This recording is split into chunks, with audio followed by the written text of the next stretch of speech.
I can tell you that I have never had so much fun talking about burnout before. Today, I'm joined by the larger-than-life personality that is Dr. Shola Ezeokoli. She is the founder and CEO of Balance with Dr. Shola LLC and the Physician Heal Yourself brand. After a career in medicine spanning nearly 20 years, she now helps early to mid-career physicians create lives of more wealth, autonomy, freedom, and fun through her work as a professional coach, speaker, and author. She will be sharing on this episode her personal experiences of burnout when she was a new mum and a young doctor in a new country, but she also shares inspiring stories of transformations that her clients have achieved and the remarkable changes they've made in their lives. I think this is probably the highest vibe conversation that you could possibly have on burnout, so brace yourselves and enjoy.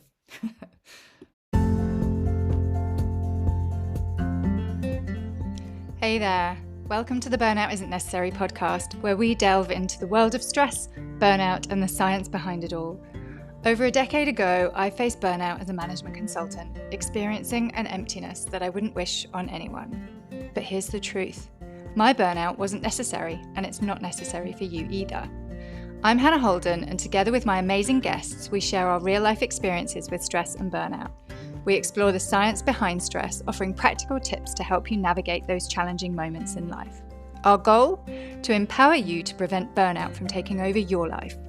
I am passionate about stress mastery and preventing burnout, and I am here to guide you to a more balanced, fulfilling life. So let's go. Burnout isn't necessary, and I'm here to show you why.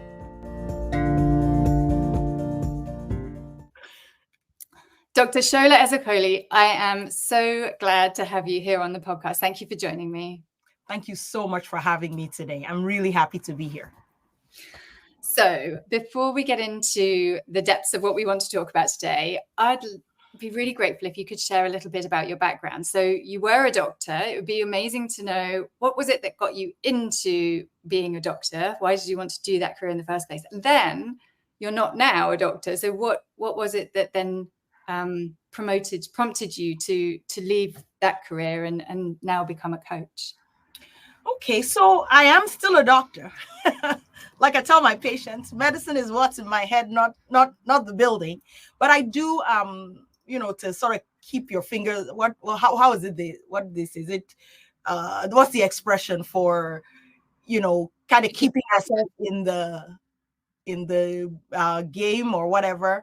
I still see patients one or two days a week. Oh, interesting. Yes. Great. And it helps me keep my finger on the pulse of what's actually happening, so that when people talk about, oh, this is happening in medicine, I'm not approaching it from an outside. I'm like, yeah, I can see that. My boss told me that the other day. Yeah, that makes a lot of sense. So my journey, I'll make this really brief. I went to medical school in Nigeria, where I grew up, and then I left, graduated medical school, went to England, worked for a little bit, left England, came to the US, did residency, worked for a little bit, and then I became a coach. And you did ask me about that career transition. It has a little bit to do with, I would say, what I felt called to be in the world and what I saw going on in medicine. So it's kind of a combination of both that just sort of pushed me to, just make the leap. I wanted to be a life coach since 2004, when I learned what life coaching was. Didn't know. I had just got my first job in England, passed my exams, and I was so excited. And I met someone who was a life coach, and I thought to myself, this is so me. But it's like, well, doctors don't do that. And, that was how I just sort of let go. And then finishing residency, seeing all the problems that doctors were facing. And I thought the US was supposed to be some utopia, I left Nigeria, went to England, came to the US, and it was supposed to be this utopia of medical practice where everything was all hunky-dory. But, life is life. And then by the time I graduated from residency, I had this burning desire to help other doctors. Mm-hmm. And that was what led me down that path to becoming a life coach. That's really interesting, because so many So to just compare, so my experience of being in a career and then choosing to switch, and I have been kind of maintaining both. But yeah, that's really interesting that it wasn't that you wanted to leave your career, but more that you wanted to enhance that career and you wanted to be able to support doctors while still also being a doctor. I think that's really interesting. And so this podcast is about burnout. It's called Burnout Isn't Necessary. What experience have you had with burnout personally or witnessed in your clients or your colleagues? As Guyanese will say, because I'm half Guyanese, girl, how much time have you got? Now, very early in my residency, in my intern year of residency in Cook County Hospital in Chicago, I burnt out like pretty badly. And it was a combination of a lot of factors. I was new in the country, so it was that culture shock. I was new to the medical system. Remember, I'd been working in England for 3 years before I came here. And so it was a different system. I think there was this expectation that they would be somewhat similar, and they're not. Came here, and the work, it was a lot of work. I had a small baby, so new country, new marriage, small baby, childcare was up and down, trying to manage the system. And I think just generally in the US, the system, and I'm talking this generally, not my specific hospital, isn't very patient with newcomers. It's like, get in there. We've told you this once. Come on. Let's go.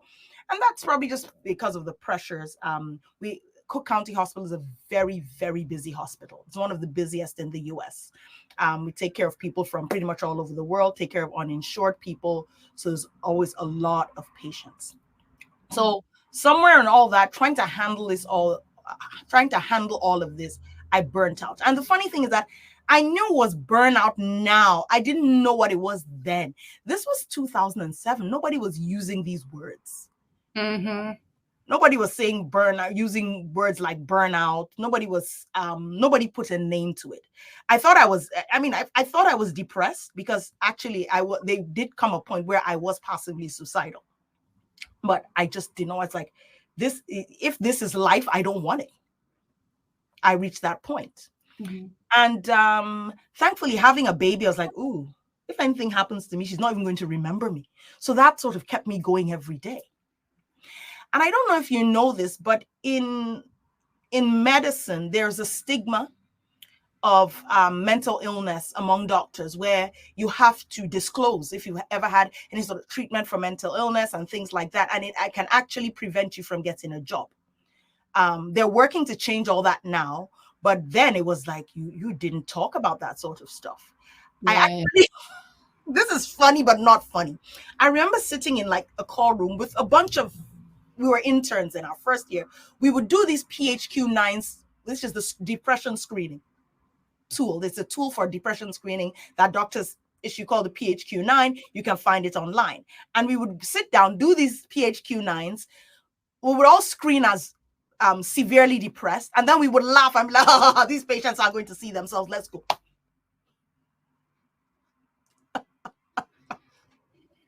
Funny, but not funny. Just to show how much like that whole thing of, no, we don't talk about mental health. We definitely don't try to go and see a psychiatrist or anything like that. We just muddle through.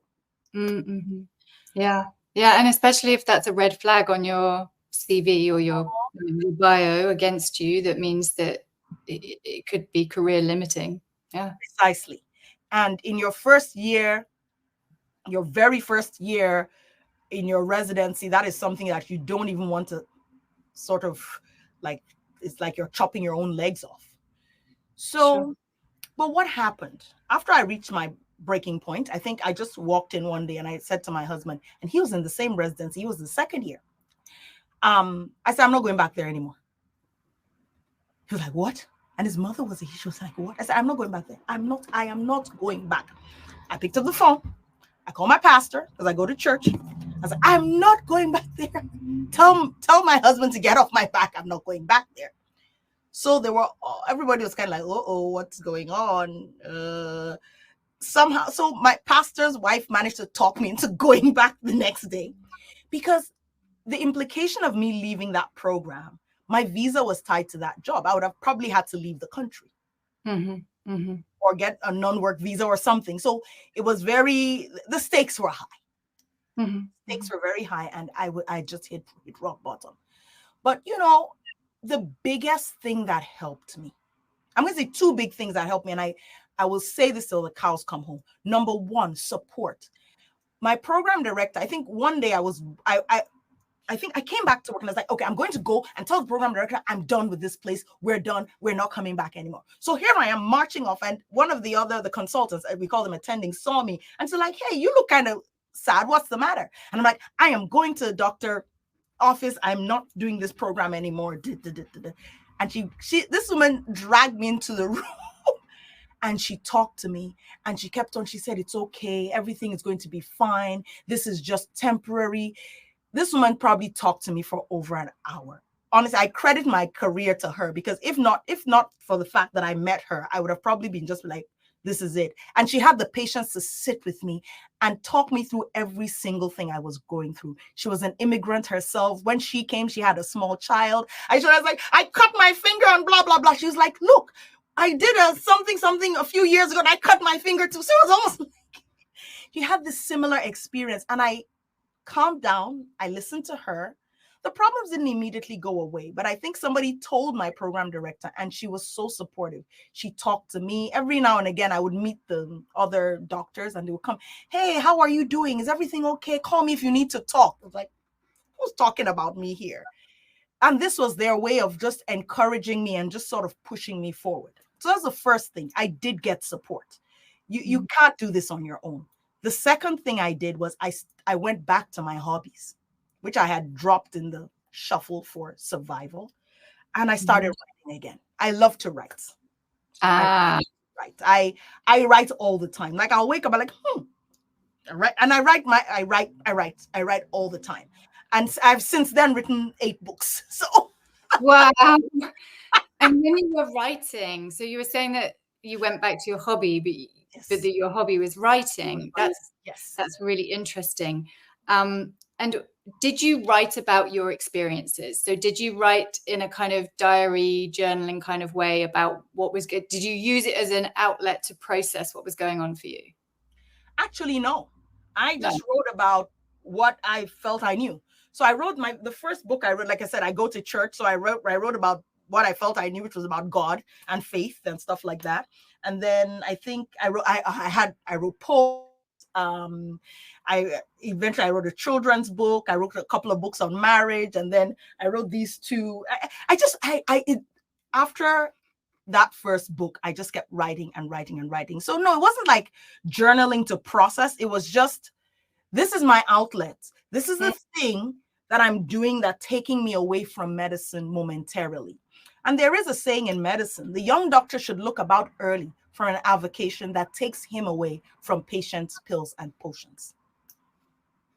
And that was mine. Very interesting. Yeah. So I've spoken to, I've done a whole podcast episode on the topic of journaling. I have spoken to another doctor on another podcast episode about how he used writing to process. But you're the first person that's talked about a hobby and it be writing and using it as an outlet generally, not specifically for processing. So that's really interesting. So for me, when I was in burnout, my hobby when I was younger was watercolors. And when I came to try and I felt like I needed to find the old me again. And that was one of the things that I tried. And for me, it was a complete flop. Interesting. I just stared at this piece of paper and I just felt thoroughly uninspired, and it remained blank. And I just cried a lot. So I find it interesting that you were able to go back to your hobby at a point where you were experiencing burnout. So for me, it just wasn't an avenue for me. It was just further proof of how much of a mess I was in. It felt like more work, perhaps. No, it felt like I had no creativity. I had no inspiration. I just had a blank piece of paper. And where once I was inspired by the world around me and I wanted to capture that in art. By this point, life had lost its technicolor. There was nothing inspiring. Wow. Yeah, that's tough. Yeah. So, like you say, my burnout experience included symptoms of depression. Yeah. So I think that so many things about the experience you've described are interesting, because I hadn't, you were in a very unique situation. The pressures of being a mother to a small child is like, that's massive. I've got an 8-year-old daughter. I appreciate where you were then. But to also be so new in your career and having a steep learning curve in terms of your career, and then not just in your career, but the environment and the expectations, perhaps it's within the US medical system or within that hospital in particular, but you've got a steep learning curve there as well. But not just that, you described the cultural shift. And for me, yes, there's the cultural shift, but so there's a similarity with mine again, in that we'd recently moved out of London and I had inadvertently lost access to friends who I used to be able to see very easily. And now suddenly that wasn't there. I also lost some of my routine. I used to exercise very regularly at the gym, and then we were out, we live like, it's not completely out in the sticks, but there isn't a gym on the doorstep. I can't just hop on the bus and it's not like London. I had a habit in London where whenever I was available and I was free, I would go to the gym. Whereas here, I would have to make an effort. I'd have to join a membership. Like there were hurdles for me to overcome to be able to do that. And I hadn't realized how much I was losing when I moved out of London. And so for you, I see, like, not, you've had those multiple moves from Nigeria to England to the US.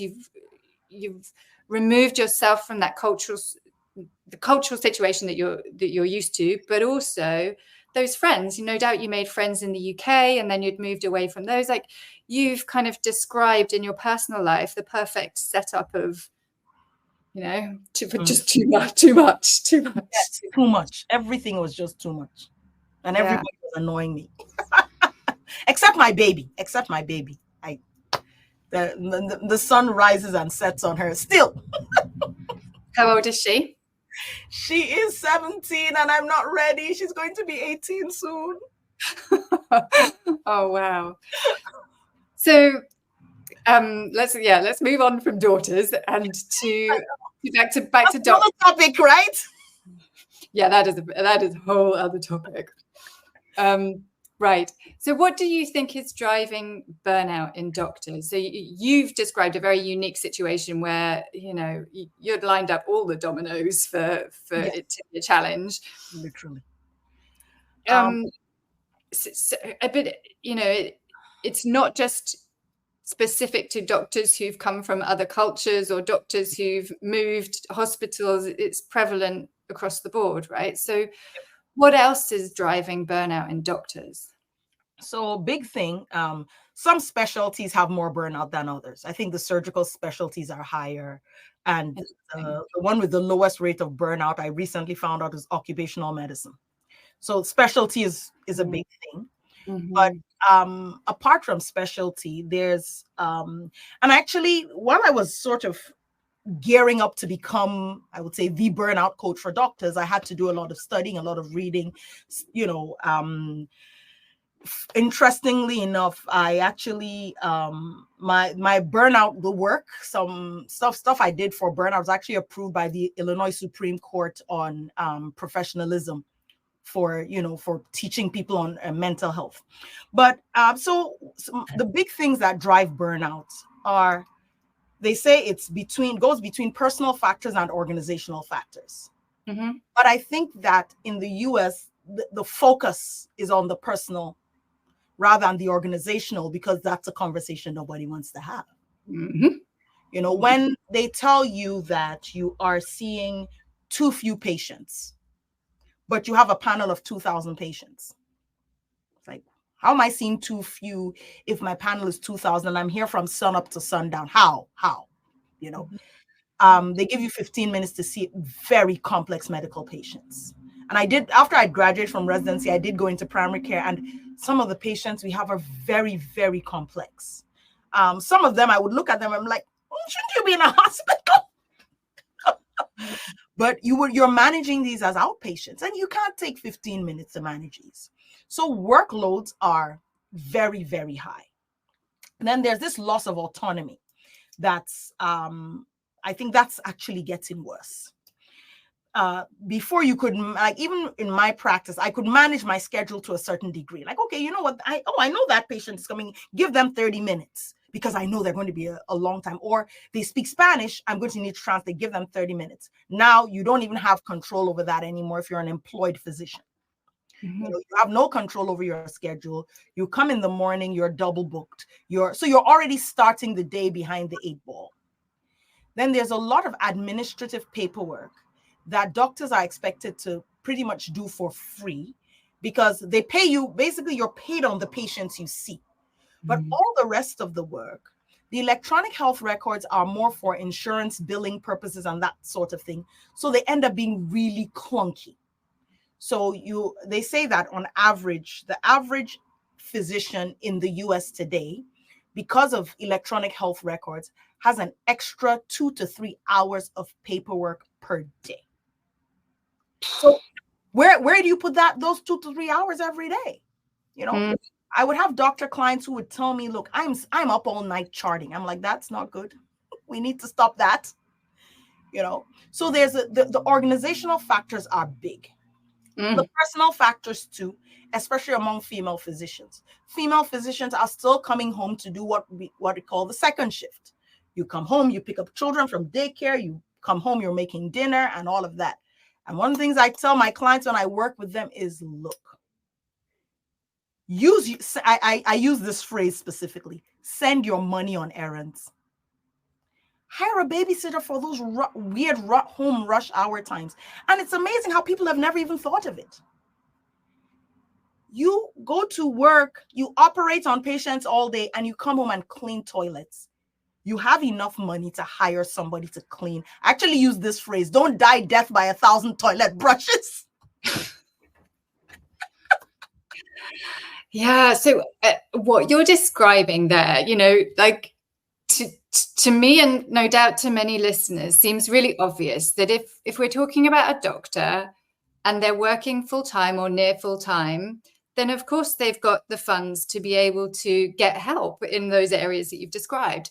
But when somebody is super stressed, yes, then their brain is not operating on full function. Yes. And they are relying on their habits far more. And their habits have been, when they were a junior doctor and they had no money and they're just, they've got all their student debts and whatever, then of course they were cleaning their own toilet, but they haven't updated their habits and they haven't updated their thinking, and that creative mind isn't available to them because they're there in what one of my other guests called stress brain, which is just not creative brain, creative thinking, logical thinking, problem solving, all of that stuff's just like out the window. Yep. So I can see how they are turning up and telling you, but then I need to go home and clean the toilet. And I'm like, no, actually you don't.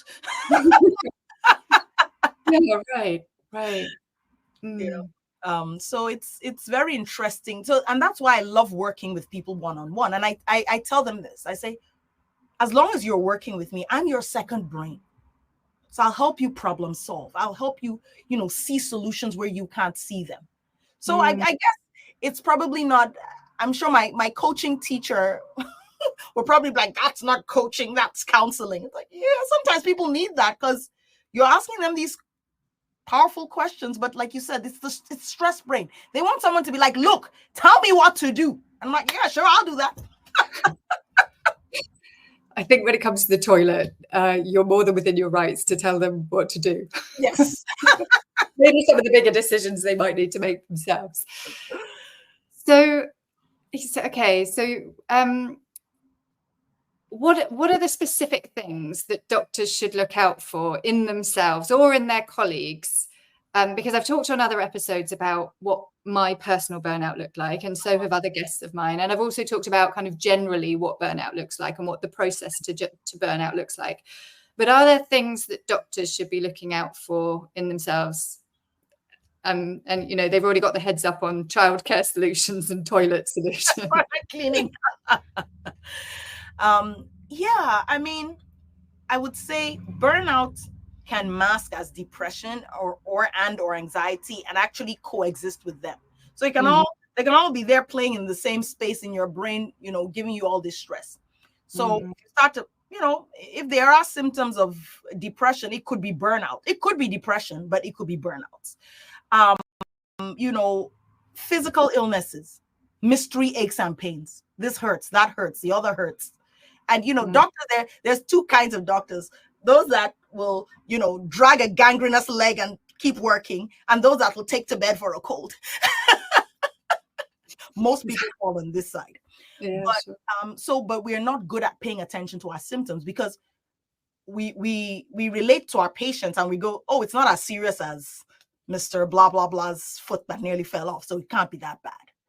But if you're having these mystery aches and pains, I don't know, that don't have sort of defy medical sense, if I may, then it could probably be burnout. If you already have a chronic illness that's getting worse, like you have high blood pressure, you're taking your medicine, all of a sudden your blood pressure is going up. You have diabetes, you've been taking your medicine, all of a sudden your blood sugar is going up. Those burnout, believe it or not, does contribute to physical illnesses as well. Now there's, as we know, the compassion fatigue. You don't feel the compassion for your patients anymore. You don't, feeling very negative and cynical. And the biggest symptom of burnout, when they define burnout, they say it's chronic, it is emotional, physical, and mental exhaustion caused by progressive chronic stress. So just tired all the time. You go to bed, you wake up in the morning, you're like, I am still tired. Why am I tired? I did manage to, this is the first time I managed to sleep 8 hours, but I'm still tired. You can't muster up that, when you're mentally exhausted, then like you said, you can't think solutions. You're just like on autopilot. Let me just go to work. Oh gosh. Those draggy feelings, burnout. I remember in my intern year, I actually growled at somebody. The exhaustion on all fronts, and you kind of drag yourself to go through the motions of the day all over again, and you go through those motions kind of on a level of autopilot because it's just exhausting to try and do anything else. Exactly. And it's horrible. Yeah. So what have you learned from all your experiences with burnout? Ooh, what have I learned? Man. You've written books about it, so quite a lot. I can fill a book with what I've learned. So one of the things I did learn is that burnout is not peculiar to doctors. So like I would be talking about, doctors, and people would be like, yeah, I have burnout too, or, other women, other men, like I'm burnt out as well. And it goes across professions. So, and I learned that actually shortly after I wrote my book, like a few months after, WHO recognized burnout as a diagnosis. I was like, did somebody up there read my book? Recognize burnout as a diagnosis. But burnout is not, the solution is not a one size fits all. And a lot of people, doctors and other people, carry around in their head these myths about burnout that actually make burnout worse. For example, the average person thinks that if they're burned out, it's their fault. The average person, they think they can't cope, they can't hack it, they can't. Me too. It's like, what's wrong with me? Like, come on. And everybody else is like smiling, and you're like, what's going on? And then now with the it's your fault, and a lot of organizations feed into this, right?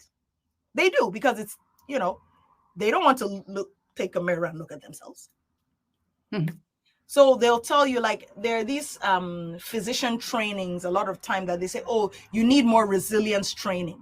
I used to tell people that burnout is not, you're already resilient. If you're a doctor, just becoming a doctor is a weeding out process. So you're already resilient. So if you're burnt out, that means your resilience has been stretched to the limit. It's like a rubber band and it's about to snap. Many people think it comes with the territory. I remember trying to present a burnout talk to another group. They weren't physicians, they were accountants. And I was like, okay, and they were like, well, that just comes with the territory, doesn't it? I was like, actually, no, that's why I want to come and speak to your group about it. It doesn't have to, like you said, burnout isn't necessary. Mm-hmm. It's not. There are things that maybe have been quote unquote normalized, but they're not necessary. We don't have to be burned out, but we do have to think of creative solutions to our own burnout. And that starts with figuring out what is causing the burnout for you. Because what's causing burnout for one person is not the same thing causing burnout for the other person. Some people, it's what they're doing at home that's causing burnout, because they go to work, they're in this nice job, they're a boss, everyone's around them, blah, blah, blah. And then they come home, it's like, it's just me. And I have no help. And I have to do everything. So they're more burning out from home than from work. So, people tell doctors like, well, you're already paid a lot of money, whatever. And, you shouldn't complain. That is complete and utter horse feathers. It's not about the money you make. It's about how you feel inside. And, coming up with those creative solutions should be without guilt. Oh, well, I know I've heard doctors say this. Oh, I know I should be grateful because this, but I still feel that. I'm like, but what you feel is what you feel. It has nothing to do with what you make. I think so doctors are not, it's not unique to doctors. I've heard similar things in lawyers, and my background is management consulting. So similar, yeah, that it's part of the territory. It's par for the course. Par for the course, but that's not empowering conversation. So no. How to leave. And it's not creative. It's not creative. It's not. There's so much that we could go down a whole rabbit hole about this. I think. So those are some of the things I learned. Yeah. I think that it's really interesting that earlier you touched on workload and autonomy, because the research suggests that there are 10 areas of our work-life relationship, and those are the first two that are discussed by researchers into burnout. So I think that's really interesting that those two are very prevalent for doctors. Yes. And there is so much that can be done. We can be so much more creative around how we use our work time, where we've got autonomy. If we're in a work environment where we've got autonomy, then we can look at how somebody's using their work time. And there's so much that we can do outside, in terms of how you can support your resilience by looking at your personal habits. And the two can be complementary, or they can take you in the opposite direction in a downward spiral. Yeah. So I'd love to hear a success story. So without compromising any client confidentiality, could you give us some insights into a client, or maybe some little snippets from multiple clients on what does it look like in terms of turning burnout around? Yes. So it looks like different things for different people. Mm-hmm. One of my clients, an oncologist, it turned out all she needed was a day to herself in the middle of the week. So she works Monday, Tuesday, has Wednesday off, Thursday, Friday. And she actually now has a publishing company. And she works on, she has her own, she helps people publish their autobiographies or autobiographies of their relatives. And great. So it differs from person to person. I think in her case, it was more about just feeling like medicine is taking all my life from me and I don't have any space or mental space to do the other thing I like, which is to get into books. Like, she runs these book clubs. She helps people publish biographies. She reads a lot. She's a nerd, basically. And she just wanted to embrace her nerdy side. Now she has a whole publishing company. I'm like, good on you, girl. Another client of mine, she's a pediatrician, and she wanted to, she had a second board certification in infectious diseases. And she wanted to use that more. Like, well, I'm seeing kids every day in the outpatients, giving them their shots and all that. But, I really want to work in the infectious disease space and have that happen. And one of the things, she had some problems with her work where she couldn't take vacation. You had to go through these layers and layers of approvals and all of that. You had to submit 3 months before and they wouldn't approve it. And if she had tickets to her home country, she would. So for her, it was transitioning out of that job and helping her, kind of look for a job where she could use her pediatrics and her infectious disease. Now she works in pharmacovigilance. She works from home. She's doing very well. She's, gets to be with her kids, gets to take time off when she wants to, and she gets to use both her pediatrics and infectious diseases. Another client of mine, she was an oncology partner, very, very busy. For her, it was, you know what? It's time we brought in somebody else under you, right? You have that latitude to employ one person and let them, set it up so that they generate their salary. And not only did they generate their salary and take much of the workload off her, she ended up crossing the $1 million mark for the first time. That's after awesome. Working with me. That's always good, right? And now she has more time because all the patients aren't just coming to her. So now because she has an employee. So when we work, and that's why I like working one-on-one with people, because you get to craft the different solutions that work for the different people, because different things is causing the burnout for different people. Yeah, I love those stories. They were great, very varied. Thank you. And the idea that setting up your own company and working Wednesday on a different business, that's kind of mind-blowing that might be the solution for burnout. That's like to do more, basically. Yeah, but I completely understand that now she had the outlet that allowed her to explore what she felt was every part of herself and not have medicine take over everything and have parts of herself that weren't being expressed. Yeah, so that's like for me. For me, it was to do more. I wrote a book and then I started this whole coaching business. When I started my coaching business, I was working full time because I was like, well, let's get the business up before. And then I kind of dropped to part-time, and then now it's just a day here, a day there. And I spend most of my time doing this, and it's fabulous. It's great. So if somebody's listening and they're resonating with what we've been talking about, do you have a first step that you would recommend that they take? Yes. So I have on my website, which I will be sending to you, there is a class on it's called Burnout to Freedom. It just gives you 5 simple tips on how you as a person can start to walk yourself out of that burnout journey.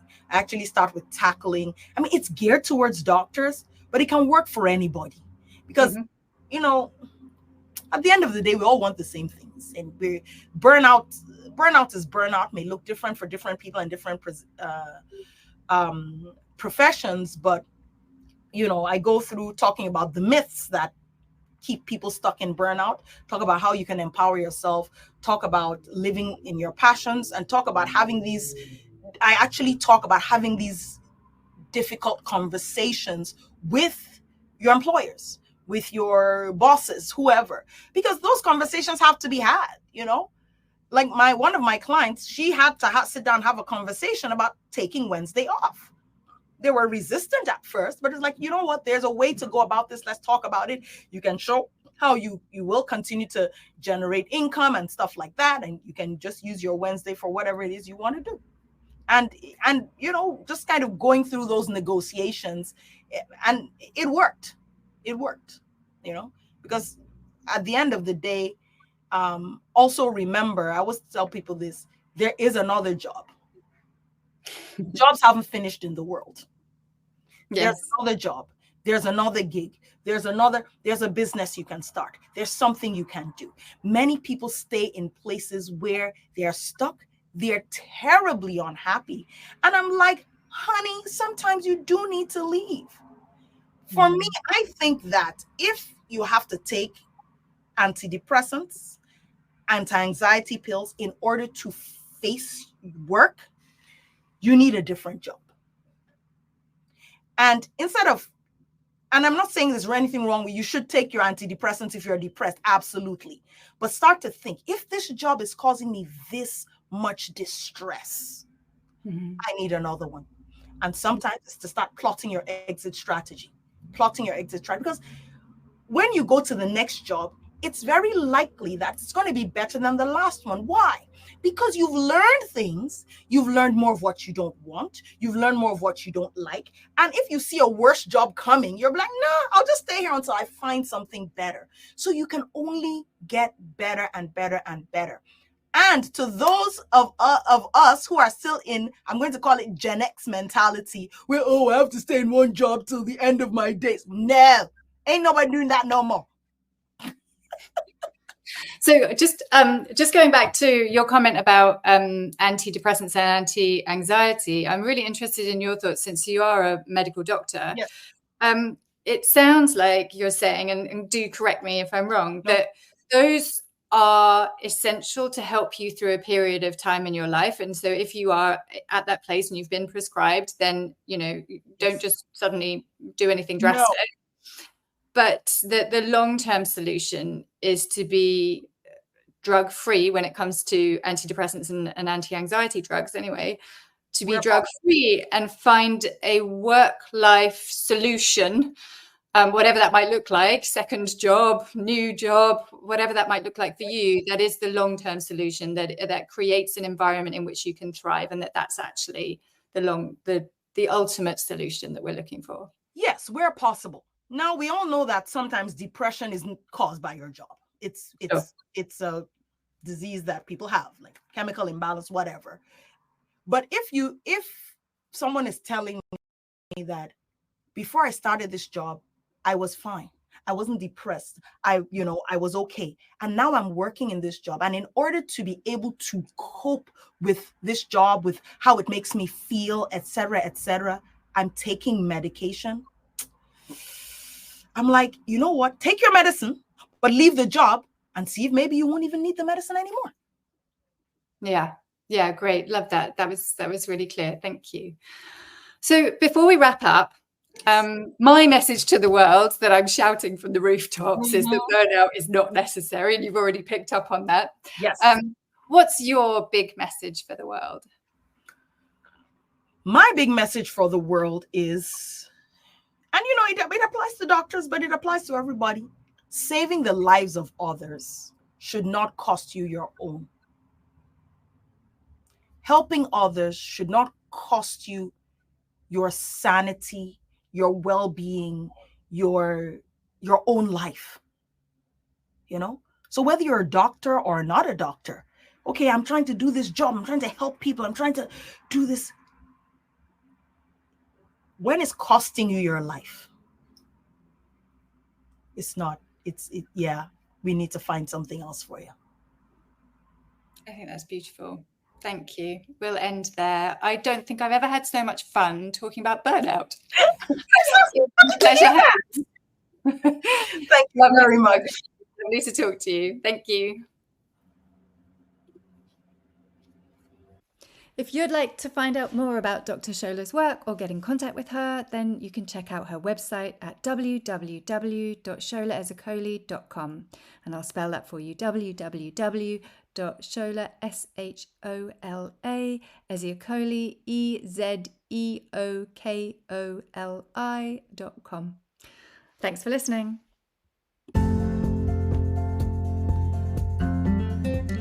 Thank you for being part of Burnout Isn't Necessary. Our aim is to assist you in navigating stress and preventing burnout. If you found our conversations valuable, please consider subscribing and taking a moment to rate the podcast. Your feedback is essential. I want to hear from you. If you have questions or ideas for future episodes, share them with me. Your input can shape the content that we create. A common question I receive is where to start in managing stress, and everything starts with awareness.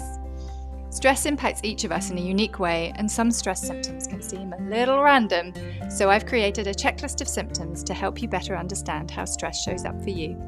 There's a link in the show notes. And a quick reminder, this podcast is presented for educational and entertainment purposes only. It's not a substitute for professional advice. Stay tuned for more episodes, and until next time, take care of yourself.